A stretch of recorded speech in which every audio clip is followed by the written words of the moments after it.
Well, welcome. We're so delighted to have you tonight.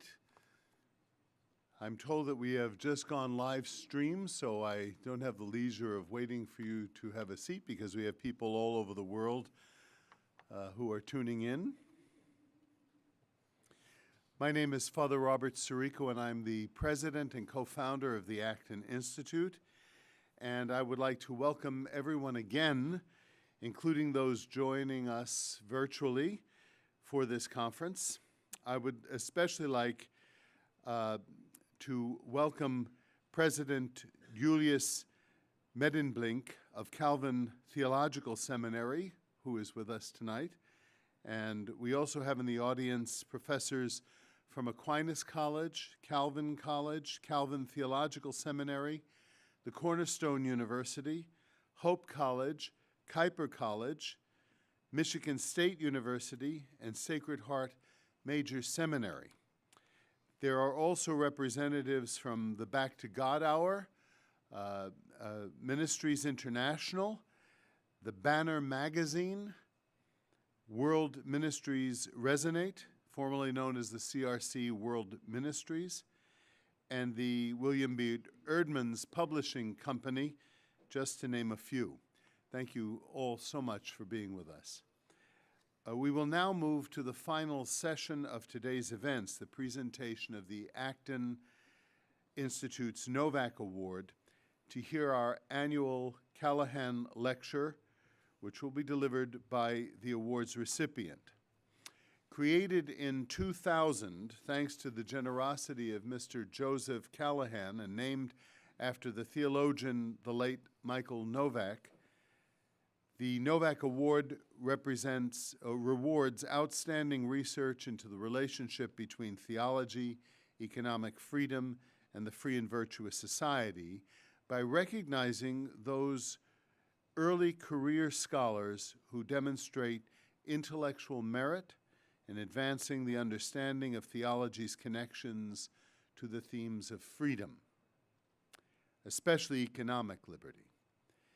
This award comes with a $15,000 prize. In past years, it has been awarded to scholars from Argentina, Australia, France, Singapore, the United States, Finland, Italy, Germany, Lithuania, Poland, just to name a few. This year's Novak Award, we are delighted to say, has been awarded to Professor Lucas Freire. His full biography is in your folder or online. Professor Freire is an assistant professor at the Mackenzie Presbyterian University in São Paulo, Brazil, and a fellowship of the university's new Center for Economic Freedom. His research and writing focuses on political and economic issues, drawing on Christian thinking in the Reformed tradition. Without further ado, I would like to invite to the platform Professor Freire, who will deliver the 2018 Calahan lecture.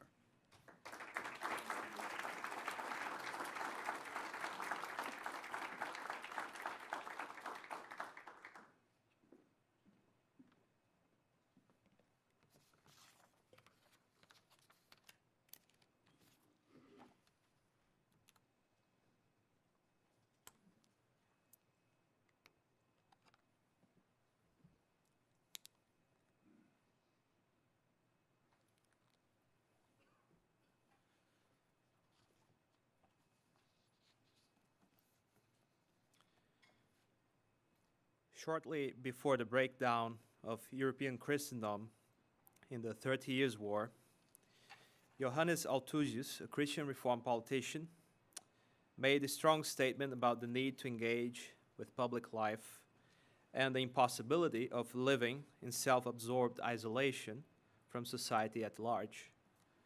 Quote, "The end of political symbiotic man is holy, just, comfortable, and happy symbiosis, a life lacking nothing, either necessary or useful. Truly, in living this life, no man is self-sufficient or adequately endowed by nature. Therefore, as long as he remains isolated and does not mingle in the society of men, he cannot live at all comfortably and well, even if he merely wants to live. And so he begins to think by what means such symbiosis can be instituted, cultivated, and conserved. End quote. Centuries later, Alexis de Tocqueville noticed that the rise of egalitarian democracy had, at least to some extent, enabled self-absorbed individuals to maintain a reasonable standard of living with no need to engage with political affairs. In his Democracy in America, Tocqueville denounced the extreme kind of individualism which, quote, disposes each member of the community to sever himself from the mass of his fellows and to draw apart with his family and his friends, despising the value of public life. The interest of man is confined to those in close propinquity to himself, end quote. For Althusius, public life was a matter of survival. For Tocqueville, it had a different value. The danger faced by a society of self-absorbed individuals was that it would facilitate the rise of despotism. For the latter, quote, sees in the separation among men the surest guarantee of its continuance, and it usually makes every effort to keep them separate. Both thinkers agreed that a collapse of public life could pose a threat to free and virtuous societies. Today, many observers worry about the situation of our political environment. Following this logic, then, we do well to worry about the contemporary crisis in the public square. In what follows, I provide an overview of the main challenges that we face in the public square. They are discussed both on the surface and on a deeper level, where there is some disagreement about the root causes of the current crisis. My other task here is to articulate a Christian interpretation of the problem, drawing on the Reformational tradition made famous by Abraham Kuyper and creatively expanded by many of his followers. In my intellectual journey, this tradition of thought has enabled me to engage in important conversations on politics, society, and economics. It has provided me with conceptual tools that allow me to take part in those conversations as a believer in Jesus Christ who hopes to be able to contribute to a better understanding of politics, society, and economics. A believer, like several others, who hopes to attain a faithful response to the issues we face within those realms. What sort of crisis are we facing in our political environment? I'd like to make a tentative list of problems on the surface prior to a discussion of deeper issues about which there is more disagreement in the relevant literature. First, there has been a loss of substance in our conversations. Political issues are discussed in magazines, social media, and on TV with an unhealthy focus on gossip, scandal, and sensationalism. This is often done at the expense of accuracy or with little concern for the truth of what is being said. The emphasis is normally on attacking the opponent, despite the well-known fact that personal attacks are not a very effective form of political persuasion, as research on media effects in elections show. People turn to memes, catchy phrases, and name-calling, substituting these for genuine discussion of ideas, policy projects, or a more careful debate on values and priorities. There is, in short, a crisis of dialogue. This relates to a second surface-level challenge, namely the excessive personalization of public life. This affects, on the one hand, how we face politicians. We now tend to transpose our fascination for celebrity artists to the political realm. We seem too obsessed with the public figure as a private person, relegating the political programs defended by that person to the second plan. On the other hand, this personalization of politics also has an impact on how we behave in the public square and what we expect from it. Because of the self-absorption denounced by Tocqueville, we end up reducing our engagement with public issues to a matter of personal feeling. What we call identity politics is perhaps an instance of the excessive personalization and emotionalism in the public square on the side of the citizenry in general, to the point that so-called safe spaces must be provided at public universities. A direct result of this hyper-personalization of politics, incivility, is a third surface-level challenge that we face in the public square. In his book, The Fall of Public Men, philosopher Richard Sennett compares civility to a mask for public life. This mask allows us to interact with strangers as strangers in the construction of a bridge over the social gap while maintaining the gap.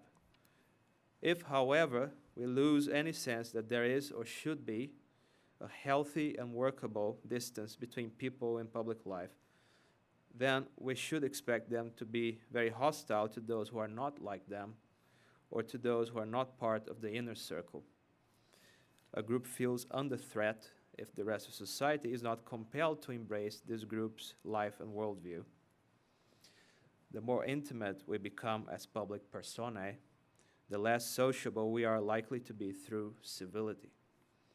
It is not a surprise that much of our engagement with the public square reflects an obsession for defining who is in and who is out. Such decline in civility is an outcome of the fact that with the stress on personalizing politics too much, the stakes are much higher. This third surface level problem related to incivility and classification by exclusion is made obvious whenever someone feels offended and claims that you are against the poor, etc., in general, because you would like to see a balanced federal budget, for example.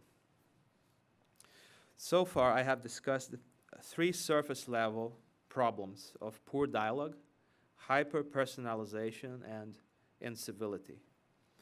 There are, however, deeper political and cultural issues to which I turn now.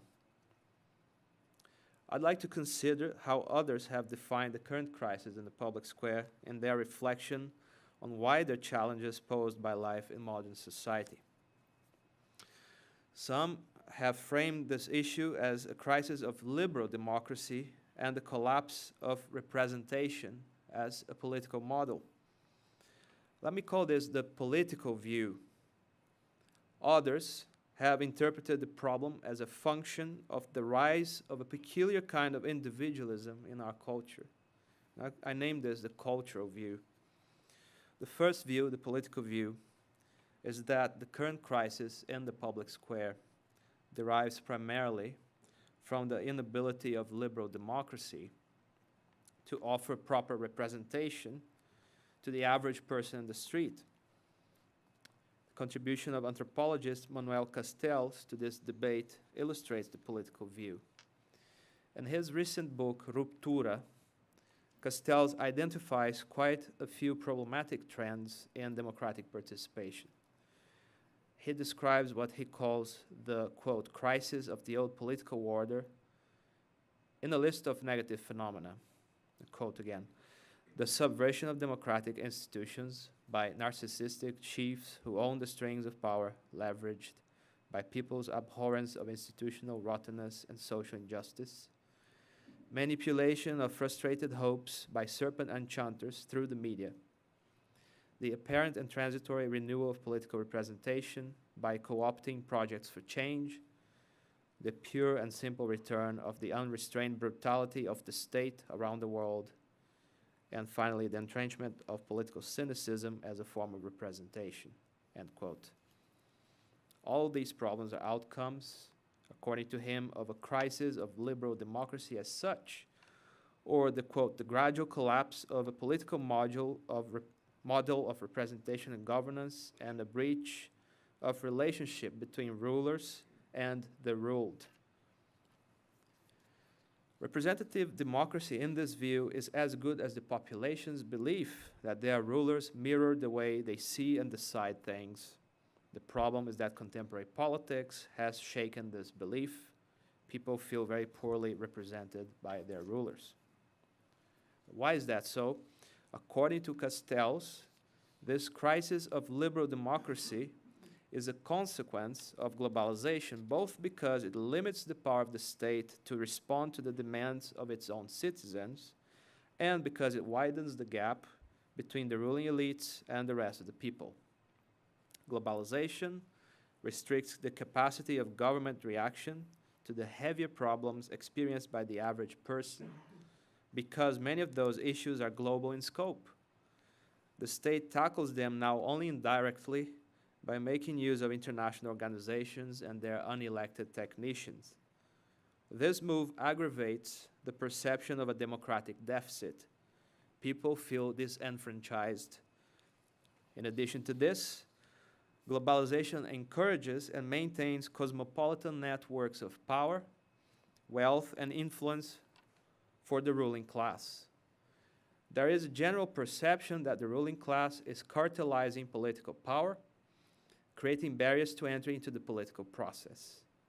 Quote, cosmopolitans and locals live increasingly in different dimensions of social practice, and as a result, the representation of humans in the democratic political construction based on the community defined by the nation-state undergoes a profound crisis of legitimacy. The majority, on the one hand, is alienated from relevant decision-making processes. On the other, it retreats to the local level. According to Castells, there are three common responses to this collapse of political representation.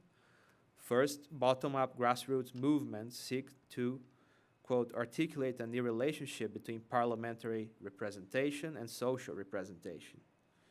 Now, a few years ago, we saw in the US 2 examples of this first response, the 99% or Occupy Wall Street protests and the Tea Party movement.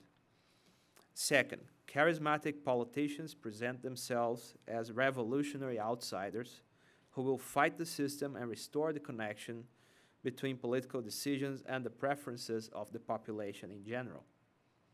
We see that in Donald J. Trump's portrait of himself as a non-politician and his promise to drain the swamp, and that appeals to the idea behind the second response.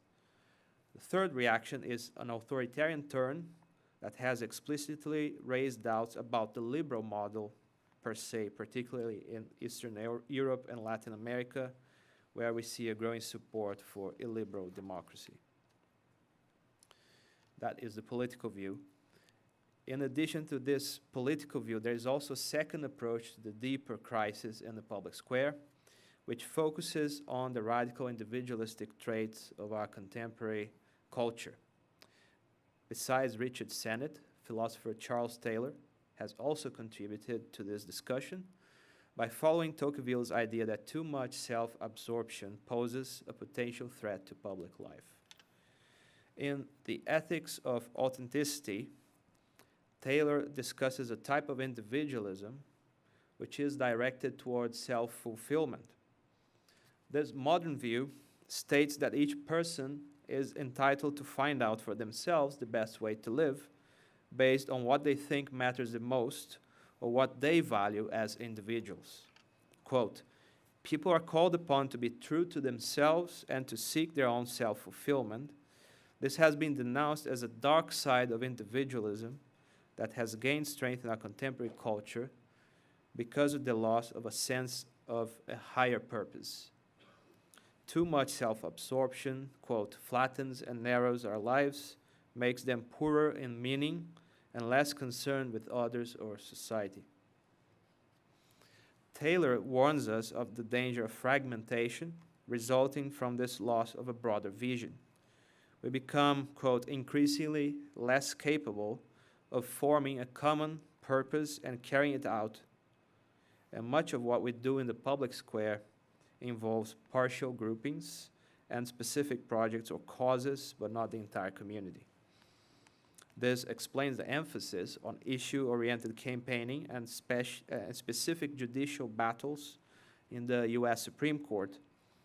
On general matters, this engagement is the normal attitude.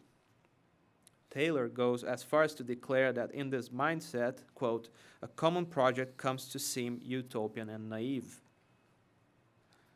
Now, Sennett refers to a similar outcome of self-absorbed individualism in his essay on the fall of public man. Like Taylor, Sennett alludes to the quest for authenticity as a modern problem. Quote, each person's self has become his principal burden. To know oneself has become an end instead of a means through which one knows the world. The public square has meaning only as a means to self-knowledge.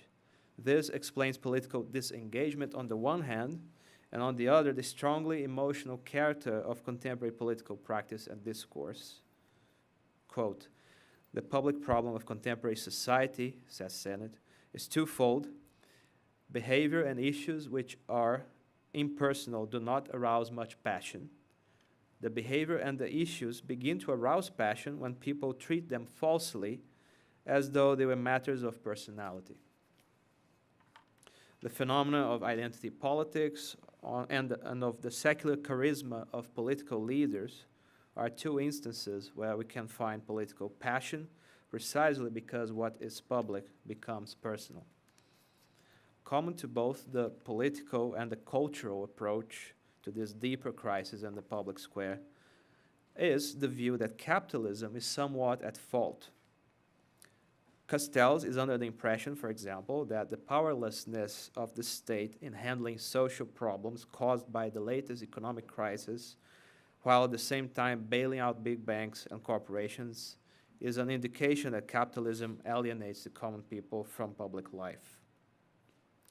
Large media conglomerates feed despair to the population, conveying the message that radical change is impossible.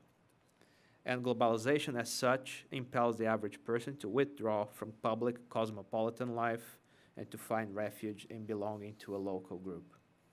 Sennett links, among other factors, the rise of industrial capitalism to the fall of public man. At first, the resulting transition to urban life was softened by a traditional framework for engagement with public affairs. Later on, the new bourgeois mindset took over the public square and reduced it to a realm of individual expression. Quote, personality became a social category and so intruded into the public realm. Sennett discusses the poverty of contemporary public life within this framework, the popular feeling of resentment against the ruling class, the anti-urban and anti-cosmopolitan inclinations of the populace, and its tribalistic tendencies, together with an emphasis on the secular charisma of our political leaders, are all described in this light. Castells articulates his critique of capitalism by focusing on contemporary globalization, whereas Sennett relies on a long-run historical argument. Taylor, in turn, combines both sides when he denounces the pervasiveness of instrumental reason, which for him is an effect of the expansion of the market's role in modern life. If applied outside the scope of economic relations, instrumental reason can lead to distortion, such as, for example, the use of the public square to pursue individualistic goals, public means to a self-centered end. However, Taylor is less critical of capitalism than Sennett in the sense that he would like to maintain a role for the market if it's kept within clear limits set by the state and by intermediary associations. It is here that Taylor interacts with Tocqueville's concern with the potential loss of freedom entailed by disengagement from public life. So to sum up thus far, in this discussion, there seems to be a negative emphasis on individualism under liberal democracy and on globalization and the market economy. These elements are perceived to be connected to the deeper political and cultural crisis in the public square. There are also the surface-level problems of the poverty of dialogue, over-the-top personalization, and incivility in political life.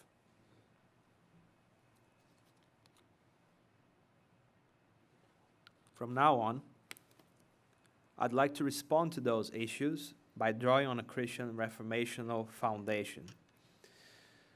At the root, the current challenges in public life are essentially spiritual and only secondarily of a political and cultural nature. They require a comprehensive view of the human person and social life, or in Kuyper's words, an architectonic critique, because, quote, they cannot be explained from incidental causes, but from a fault line in the very foundation of a social order. So first, the problem is not primarily political or cultural. While there are indeed many shortcomings in liberal democracy and individualism, there are also several advantages. Kuyper's critique of the anti-religion bias of French revolutionary liberalism may be extended to liberal democracy insofar as, in its contemporary form, it asks us to leave our Christian worldview out of the public square. As Miroslav Volf points out, quote, for religious people, it is an integral part of their religious commitment to base their convictions about public issues upon religious reasons, end quote. It is not a surprise, then, that Castells, Taylor, and Sennett complain about the lack of a sense of higher purpose in contemporary liberal democracy. On the other hand, as Michael Novak reminds us, pluralistic liberal democracy allows for a sort of, quote, transcendence, which is approached by free consciences from a virtually infinite number of directions. Even though Taylor disagrees with the relativistic kind of individualism behind today's emphasis on being true to oneself, the principle of authenticity is, quote, a powerful moral ideal in that it instructs us about the good life and its standards. By implication, there must be some transcendent side to it, something that goes beyond the individual. Now, this is clearly shown in Novak's argument that within a liberal democracy, such values as free speech or tolerance and restraint let people pursue individual authenticity while at the same time requiring them to acknowledge, by respecting those values, that, quote, the common good transcends their own vision of the good, however passionately held. Therefore, the problem on this level is not so much that contemporary life stresses the individual pursuit of happiness under a pluralistic political system. I rely on Kuyper and others in the Reformational tradition to say that the underlying political and cultural challenge at hand is actually spiritual. We have come to expect too much of the political process and of our politicians. I am reminded here of the psalmist's warning against putting our trust in them. Kuyper and later Herman Dooyeweerd theorized about several different spheres of society, each of them created by God to develop a certain side of life. Each sphere is deemed sovereign within its own domain, which means no sphere is absolute or subsumes the others. The public square, broadly understood, cuts across several spheres such as civil government, organized charity, the media, the university, and so on. It seems, however, that unfortunately, our thought and action narrow the diversity of purposes that the public square can serve by making them fit the sphere of policy and civil government. Concerns for identity issues, offensive speech, school curricula, and so on are reframed as matters of public justice and objects of government control, coercion, and judicial decisions. When something falls under the category of public justice, the government will use the power of the sword to handle it. In many of the issue areas, this will raise the stakes, leading to heated, emotional, and deeply personal debates, and to a strong sense of urgency and of potential despair if we do not have it our way. This need not be so, but we must learn not to commit everything in the public square to the hands of civil government. Second, while globalization and the market economy can have a negative impact in the way politics is organized, we should avoid portraying the market economy and globalization as necessary enemies of our sense of community in the public square. The point about the market economy is more straightforward. It may be granted that modern industrial capitalism, with its intensification of the division of labor, has altered the way we understand and value community. We are no longer living in traditional undifferentiated societies, a point that Kuyper bitterly highlighted in his critical assessment of the social question. However, later Reformational thinkers have come to see the fact of social differentiation as a good historical unfolding of God's creation in response to the cultural mandate. A market economy is not inherently antisocial. To the contrary, the existence of a well-differentiated economic sphere in modern life has moved us ahead in our historical progress. Michael Novak discusses the business corporation to illustrate how the market economy encourages us to build community. Quote, "The system of democratic capitalism brought into prominence a novel social instrument, the voluntary association committed to business enterprise, the corporation. The assumption behind this invention is social, not individualistic. It holds that economic activity is fundamentally corporate, exceeding the capacity of any one individual alone. Besides, says Novak, most work nowadays is work for others.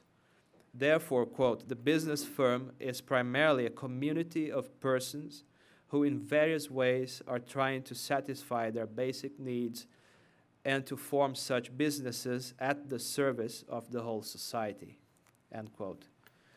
Taken this way, the market economy is a major asset that enriches our public square. Now, when may capitalism become a threat? When the economic sphere oversteps its boundaries and hampers the mission of the other spheres. This often happens in market economies that lack an appropriate level of economic freedom to operate, and where there is much incentive to make use of economic power to purchase favorable political outcomes. Crony capitalism facilitates corruption, which in turn is a major source of popular disgust at the public square. A market economy takes us farther from the medieval village model of community, granted, but it builds up modern communities of work and service. Nothing intrinsic to contemporary economic life undermines the public square unless the government allows it to get away with crime and corruption. As for globalization, we may agree that some of its aspects have encouraged a sense of alienation from the public square, particularly where decision-making by the power elites is far removed from the daily reality of the average person in the street. However, and paradoxically, this happens because of too much centralization and not decentralization. Too much power is concentrated domestically on the federal level and internationally in supranational bureaucracy. Both sides of centralization, within countries and between countries, denote ways in which globalization can be misused as a process. Mass immigration is a good example of an unintended consequence of the combination of domestic centralization with centralization on a global scale. There is a rising concern in Western developed countries that mass immigration poses a major challenge to their way of life. Populists on the left and on the right denounce globalization as the sole cause behind it. A neglected point here is that certain countries attract more immigration precisely because they have a very centralized welfare state and a system of benefits that applies beyond emergency situations. There is then a problem with how the state has at the same time become more centralized at home and embraced supranational agreements and regulations. Proper governance on both levels cannot be achieved by eliminating lower levels of government. The positive side of globalization, though, seems underemphasized in the discussion.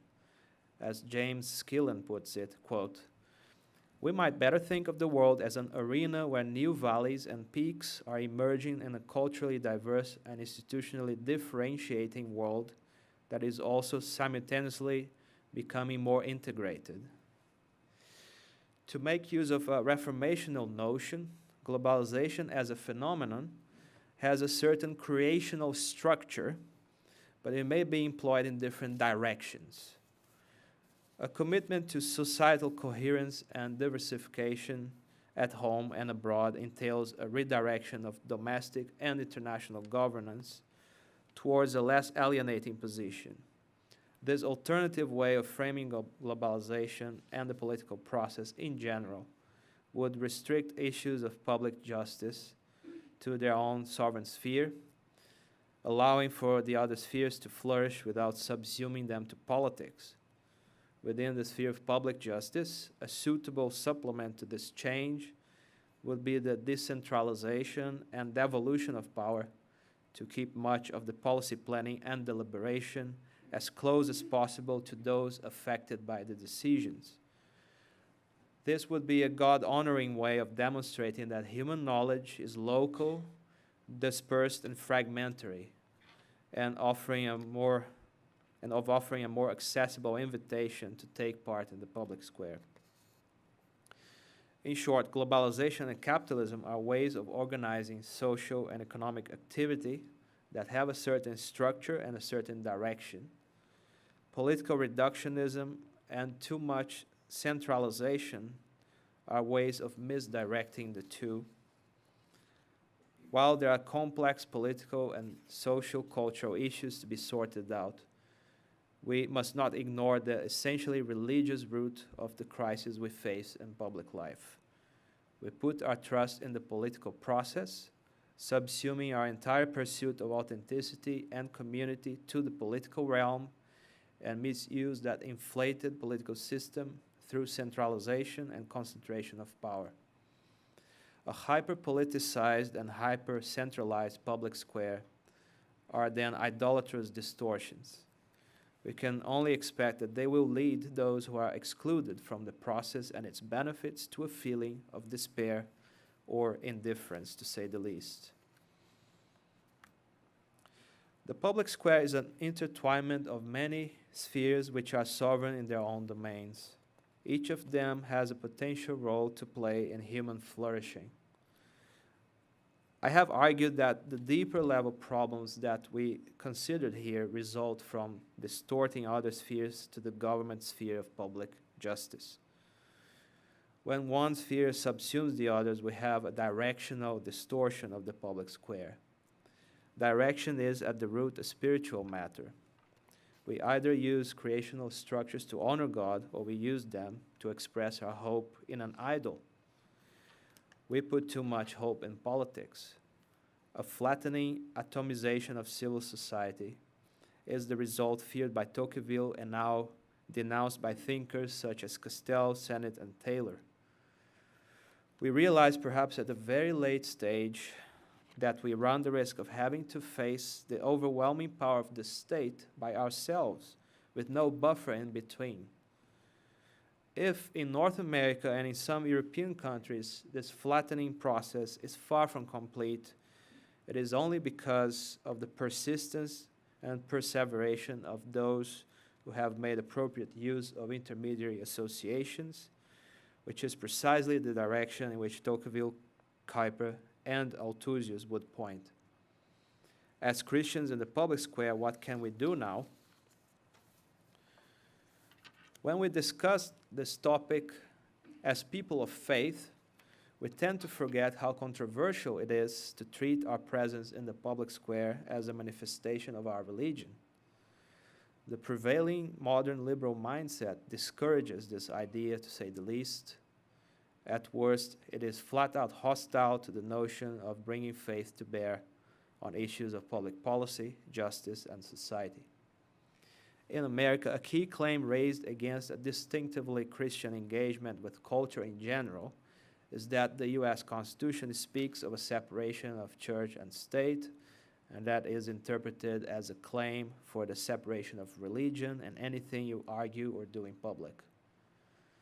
In Europe, secularists make a similar case for keeping religion out of the public square based on the anti-clerical principle. However, we cannot follow that path, though we may feel tempted to. So to encourage you, I would like to echo the words of Hans Rockmacher, a Reformational thinker who did much to enhance our understanding of how Christians should engage with the culture. Quote, "Although there's no promise that Christianity will again be acknowledged as influential in our society, our task is not to shy away from our responsibilities. We are admonished to be humble and not to dream of doing God's work in our own strength. At the same time, we are commanded to be righteous, to do our task, to walk in God's ways." Rockmacher suggested the following formula as a guideline: weep, pray, think, work. As we weep, pray, and think about the current crisis in the public square, let us remember that Christian individuals and organizations are not immune to the problems examined here: poor expression in our political conversations, inappropriate personalization of our public lives, and lack of civility. We are not immune to the idolatry of reducing the potential richness of the public square to the monochromatic path of centralized policy and legal decision-making. And as we set out to work, let us keep in mind that we already count on a diversity of communities and intermediary associations that can do much to help us recover our public square. The church can improve the quality of our conversations in their preaching against false witness, for example, and their role of enforcing spiritual discipline. The university, the debate club, the Model UN can foster a sense of public life and offer an environment where discussions and decisions are not necessarily a matter of superimposing our personal quest for authenticity on others. The extended family is an excellent arena to practice civility. We need not pursue the same closeness with distant relatives that we have with our siblings, but we must be polite. Civility. The business company provides some space for figuring out who we are, how exactly we're called to serve others with our work. And finally, the political committee campaigning against violence shows us that civil government has its God-given role of promoting order and public justice.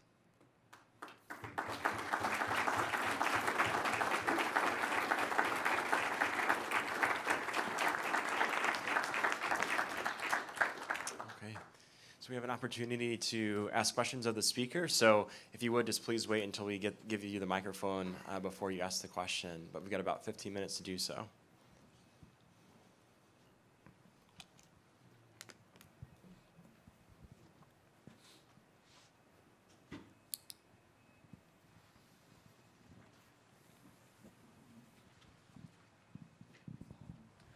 Thank you very much. I enjoyed that presentation a great deal.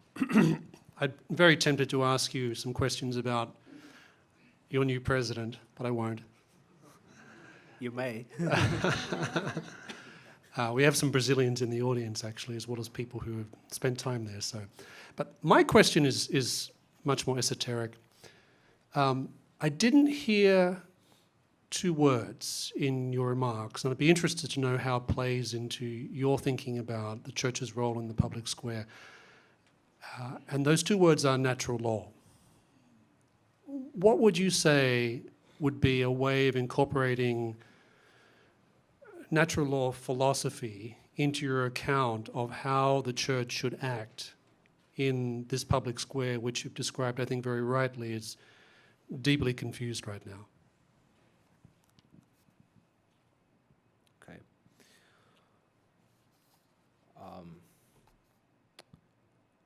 Well, I start with Althusius, and he makes a case from natural law that there is the need for associating and forming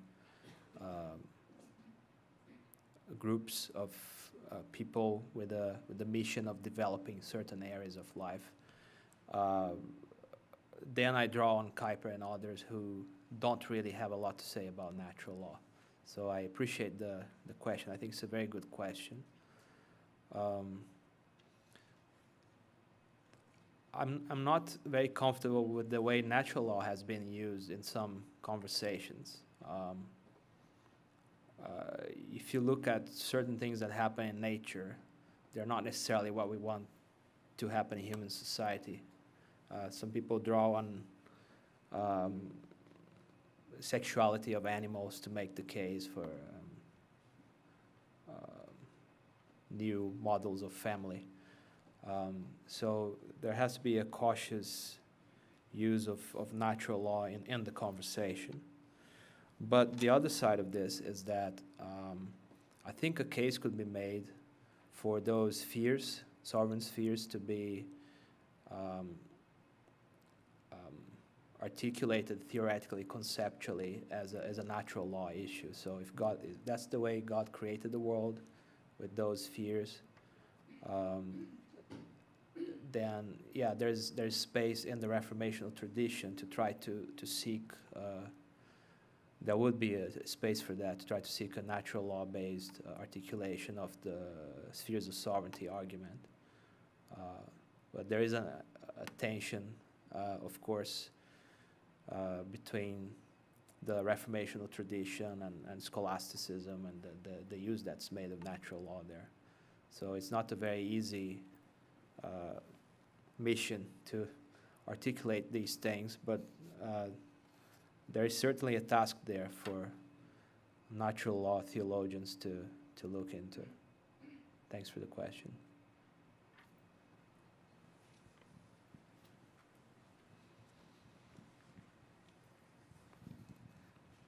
Thank you very much for your talk. It's very illuminating. I think. Yeah, I'm here.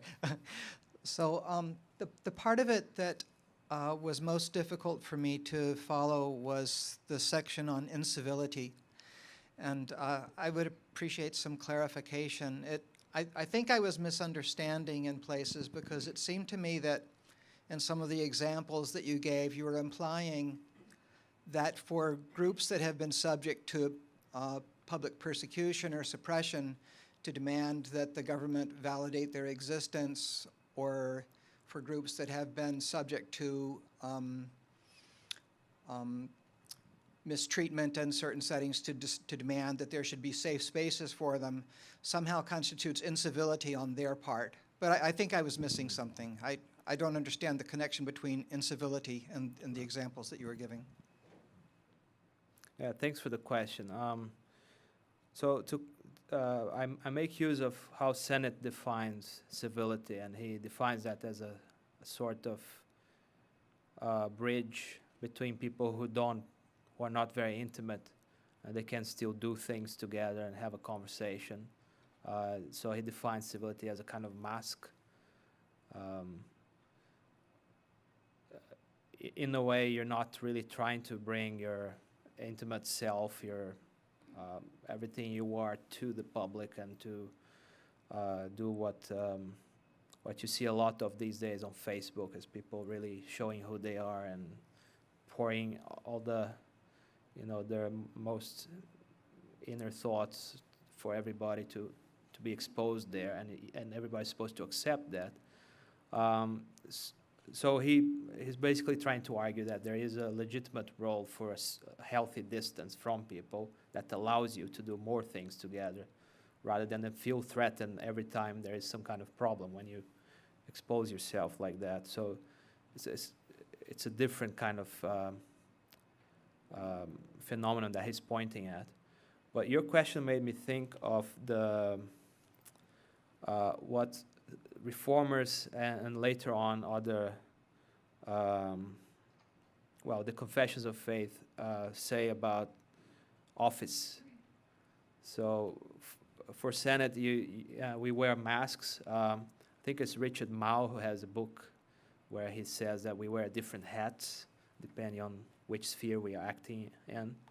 But I also think of the reformers and the Reform confessions when they say we bear offices, and we need to figure out what the appropriate role for that specific office is. And a person engaging in a public conversation is exercising a certain kind of office as well. But we seem to have lost an understanding of that. Basically because, and I think that's Sennett's argument, because nowadays there's a belief that there's more legitimacy in being intimate and being close than in being in the public square. And so okay, if this is good, family life is good, being friends is good, so let's make that the standard for our public engagement. And then we get confused when it doesn't work. I saw a lot of that in the Brazilian elections and the conversations people were having or not really having. So that made me write that bit about civility.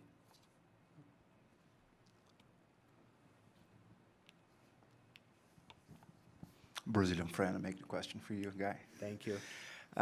Pushing back the question of natural law raised before, Right. what would be the relationship of a Christian view of ethics? Just thinking about Alistair McIntyre after Virtue book, any discussion in the public square, and how this would relate with reformational view of ethics too, and its relation with the public domains and so on. Right. Well, I think, thanks for the question. I think that question has a lot to do with actually Charles Taylor's argument that, you know, it is okay to try to be true to yourself as an ethical standard. Just the way it's being done today is not really helpful. And for him, if you do that consistently, you realize that you cannot do that using your own preference as the maximum standard for measuring your own quest for legitimacy, authenticity, and so on. So you have to be embedded in a tradition. But I'm a more practical person when it comes to Christian behavior and so on. And I think the local churches have to rescue the role of being places where there is preaching happening, that is gospel-based preaching, but also places where families will get visits regularly from the leadership that will help them figure out the hard issues of daily life, and where there will be discipline. And I think more than the government fining people for saying the wrong things and so on, that I think the churches, at least within Christian communities, have to rescue the role of sanctioning inappropriate behavior and so on. Right. You could think about the role of the church in enforcing the Ninth Commandment in an age of fake news. That would be the wonderful topic for a symposium. So.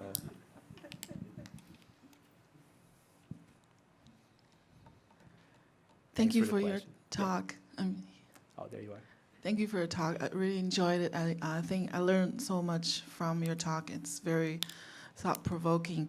I have one comment and two questions. I found that there's a puzzle piece that's probably missing in your reasoning or laying out the surface causes and the root causes, which is actually somebody brought up from a previous conversation, the role of higher education or education, because it's not a new theme, because early in the 80s, Alan Bloom's the Closing of the American Mind and George Marston's The Soul of the University. So I just wonder that, are you considering that puzzle piece into your argument? And then two questions. One is that what is your assessment or evaluation of the current state of affairs within Christian circles? Like, if we suppose this church as a social sphere and it probably has its own public subculture in it, do you see undercurrents that are making up for these crises, or what's your assessment of it? Sorry, can I ask you to repeat the last part of the question, please? About the so church. If we take the church as a sphere, and if we could think of it as having its own subculture as sub-public life within the circle of Christians, either here or as you see locally, what would be your assessment of the current state of affairs or the developments within this circle. Right. And the last question is, if you're advocating a reformational view as a remedy or possible solution, how to guard against the potential anachronism. Yeah, Sure. thank you. Thanks very much. I'm just writing down the. Thanks for your question. I think it's really important that you make me think about education. If I were to expand this talk into a booklet or something, I would definitely include the chapter on the role of education. So I think of truth, beauty, and goodness. Those are three principles that a classical education is supposed to train people in, so that when they articulate a conversation on Facebook or a live conversation, they will be truthful, they will do that with grace, with style, and they will be charitable to the other person. And I think education, whatever it is, will fail if it doesn't produce people who talk like that, who engage like that. So that's what I have to say so far about education. But I do think that when higher education is about implementing public policy, and not so much about education as such, then we have a sphere sovereignty distortion there. So that much I have to say. About the church, I saw a lot of viciousness in how fellow Christians were treating one another during this campaign in Brazil, the election campaign. And if you don't support this guy, then you must be a communist. And if you don't support the other guy, then you're not a Christian, and so on. So, and now, I thought that being a Christian was about believing in Jesus for your salvation, right? And now it's about voting for the right person. So the church then was sort of asleep in this process. The leadership, they were just caught by surprise that so many people all of a sudden had a lot to say about politics, right? So, and education comes in here because many people have a lot to say about many things, yet the bookshops are all closing, right? So they're going broke, so yet full of opinions. Now, on the reformational thing, well, this is the lens that I wear to look at things. It's not so much a solution per se, it's just the way I interpret it. I think the solution is spiritual. So we just have to ask the question all the time, who is in charge here? Who is sovereign here? Is it politics? Is it the state? Or is it God? And if it's God, then we have a spiritual issue. It's not necessarily a reformational philosophy, Kuyper, Doivred issue, but it's an issue of who is sovereign here. So, but thank you for your question. All right. Okay, please help me thank our Calahan Award winner.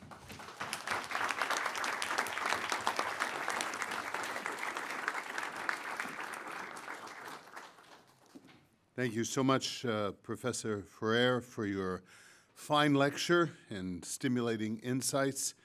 We now move to the formal presentation. And so on behalf of the Acton Institute, it is with great pleasure that I present Professor Lucas Freire with the 2018 Novak Award in recognition of his scholarly achievements. Please join me in congratulating him.